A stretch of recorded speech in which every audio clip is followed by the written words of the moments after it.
GK all क्लैक्स में एक बार फिर से आपका स्वागत है।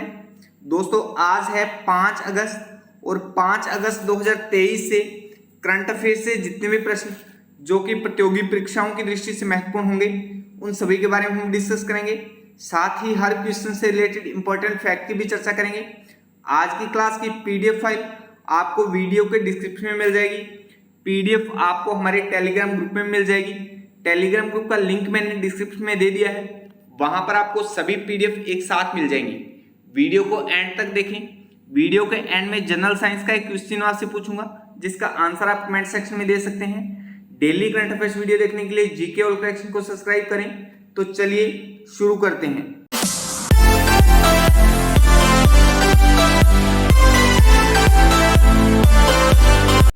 आज के लिए पहला प्रश्न है, हाल ही में नाबार्ड ने किस राज्य सरकार को ग्रामीण विकास के लिए 1974 करोड़ रुपए की स्वीकृति दी है?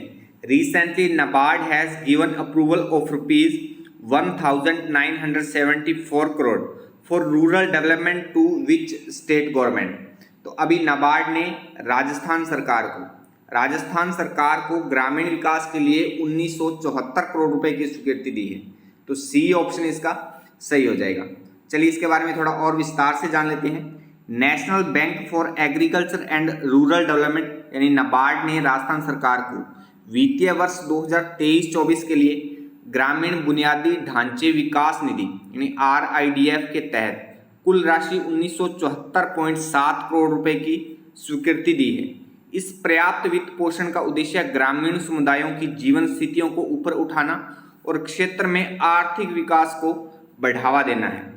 अच्छा, नाबार्ड की स्थापना है जो 12 जुलाई 1982 को हुई और इसके जो मुख्य महाप्रबंधक हैं डॉक्टर राजीव सिवाच हैं।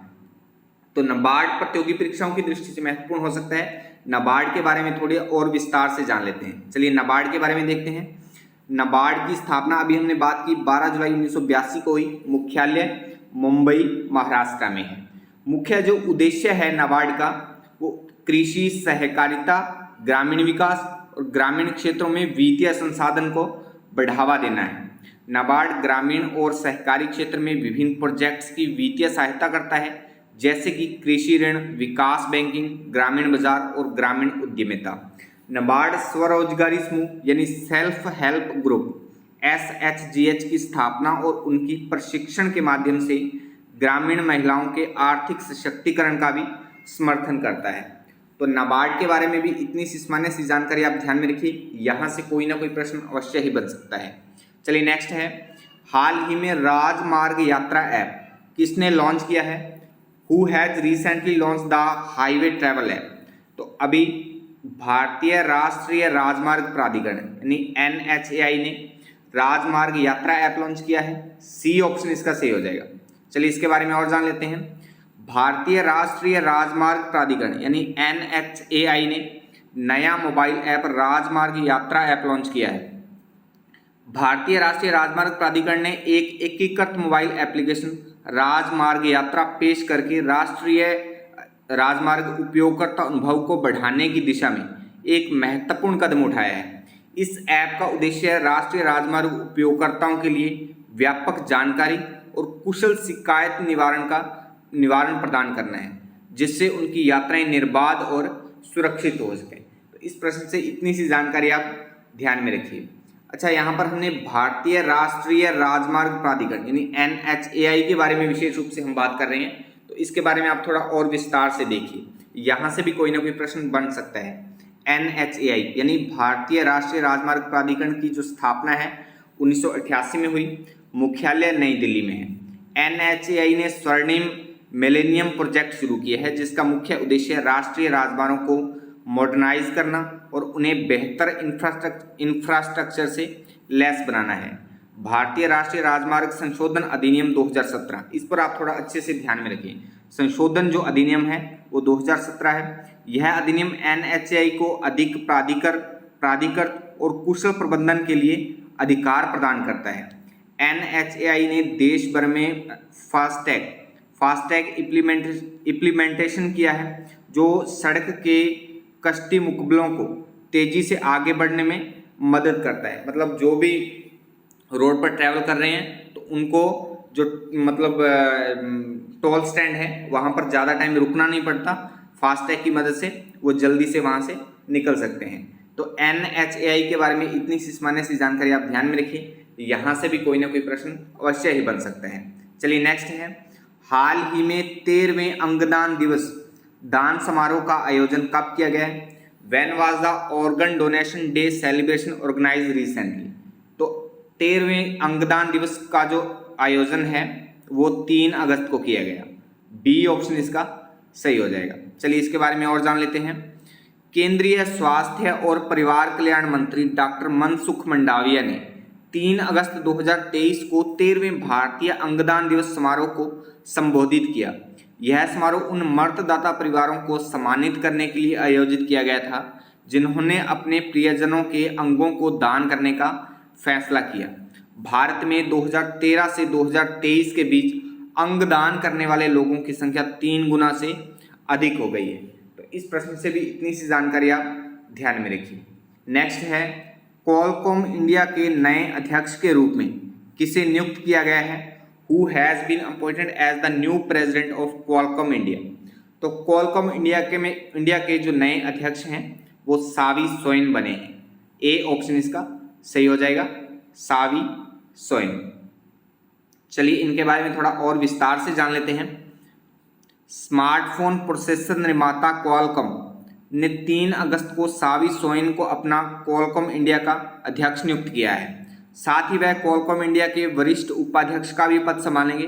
पिछले 5 वर्ष राजेन वागड़िया क्वालकॉम इंडिया के अध्यक्ष रहे थे। क्वालकॉम एक अमेरिकी बहुराष्ट्रीय कंपनी है।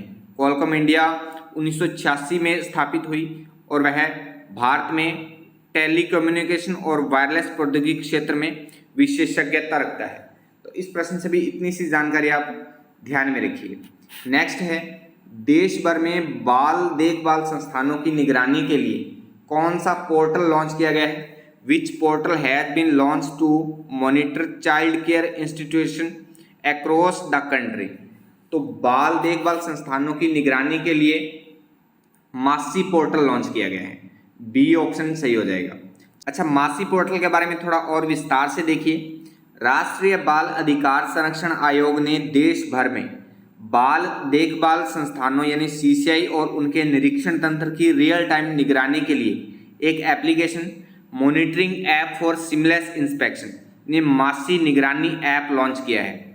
महिला एवं बाल विकास मंत्री स्मृति ईरानी ने बताया कि 2014 से अब तक 27,085 बच्चों को गोद लिया गया है। तो इस प्रश्न से भी इतनी सी जानकारी आप ध्यान में रखिए। चलिए नेक्स्ट है, जल दोस्त एयरबोट हाल ही में किसके द्वारा लॉन्च किया गया है? हु हैज रिसेंटली लॉन्च जल दोस्त एयरबोट? तो अभी नेशनल एरोस्पेस लेबोरेटरीज द्वारा जल दोस्त एयरबोट लॉन्च किया गया है। तो ए ऑप्शन इसका सही हो जाएगा। चलिए इसके बारे में थोड़ा और जान लेते हैं। हाल ही में नेशनल एरोस्पेस लेबोरेटरीज ने NAL ने जल दोस्त एयरबोट लॉन्च किया है। यह एक एयरबोट है जो पानी पर चलती है। इसे जल में तैरते कचरे को हटाने के लिए डिजाइन किया गया है।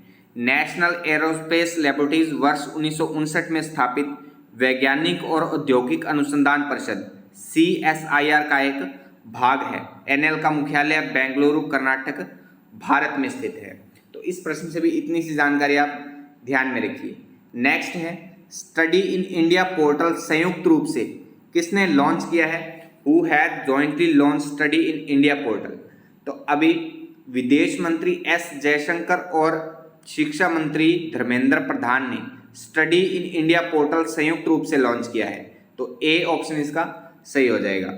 चलिए इसके बारे में और जान लेते हैं। शिक्षा मंत्री धर्मेंद्र प्रधान और विदेश मंत्री डॉक्टर S जयशंकर ने नई दिल्ली में संयुक्त रूप से स्टडी इन इंडिया यानी SII पोर्टल लॉन्च किया है। पोर्टल एक वन स्टॉप प्लेटफॉर्म है जो भारत में अंतर्राष्ट्रीय छात्रों की शिक्षा को सरल बनाएगा। इसकी मदद से भारतीय उच्च शिक्षा संस्थानों के बारे में व्यापक जानकारी प्राप्त की जा सकेगी। तो इस प्रश्न से भी इतनी सी जानकारी आप ध्यान में रखिए।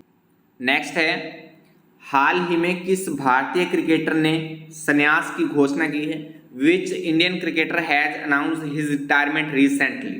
तो अभी भारतीय क्रिकेटर मनोज तिवारी ने क्रिकेट के सभी प्रारूपों से रिटायरमेंट की यानी संन्यास की घोषणा की है। तो बी ऑप्शन इसका सही हो जाएगा।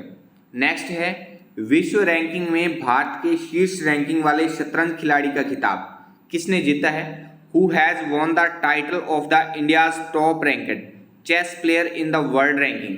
तो अभी शतरंज खिलाड़ी डी गुकेश ने विश्व रैंकिंग में भारत के शीर्ष रैंकिंग वाले शतरंज खिलाड़ी का खिताब जीता है।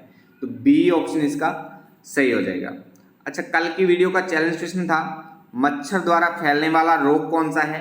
तो इसका सही आंसर था ऑप्शन डी, ये सभी, अर्थात मलेरिया, डेंगू ज्वर और पित्त ज्वर, ये सभी जो रोग हैं ये मच्छर के काटने से होते हैं। तो डी ऑप्शन इसका सही था। आज की वीडियो का चैलेंज क्वेश्चन है वनस्पति विज्ञान का पिता किसे कहा जाता है? तो इस क्वेश्चन का आंसर आप कमेंट बॉक्स में कमेंट करके जरूर बताएं। आज के लिए बस इतना ही। आज की वीडियो आपको कैसी लगी कमेंट करके जरूर बताएं। वीडियो अच्छी लगती है तो वीडियो को लाइक करें, दोस्तों में शेयर करें और कोई सुझाव या संशोधन के लिए कमेंट भी करें। कल मिलते हैं इसी समय, तब तक के लिए जय हिंद, जय भारत।